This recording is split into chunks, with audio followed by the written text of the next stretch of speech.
গরম লাগছে ভাইয়া, তারপরে আমার অনুভূতিটা খুবই বাজে।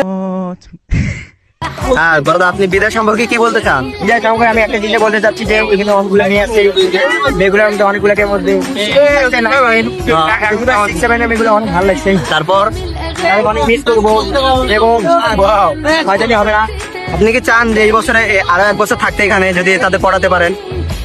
ইনশাআল্লাহ চেষ্টা করবো ফেরার জন্য। তো কত সাবজেক্টের টার্গেট আপনার?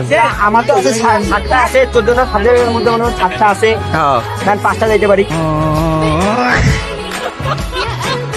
আমরা তো এই মুহূর্তে বলবেন কি মুদ্রিং বিদায় অনুষ্ঠান সম্পর্কে আপনার অনুভূতি কেমন? বিদায় অনুষ্ঠান সম্পর্কে আলহামদুলিল্লাহ অনেক ভালোবাসি, যা আমি বক্তব্য দিয়ে বলতে পারবো না।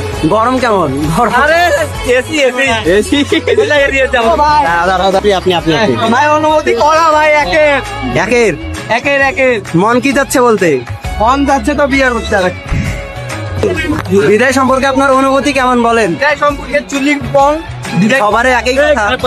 কারণ গরম তো ভাই বলা ভাই এটা বিদায় সম্পর্কে আপনার অনুভূতিটা কেমন?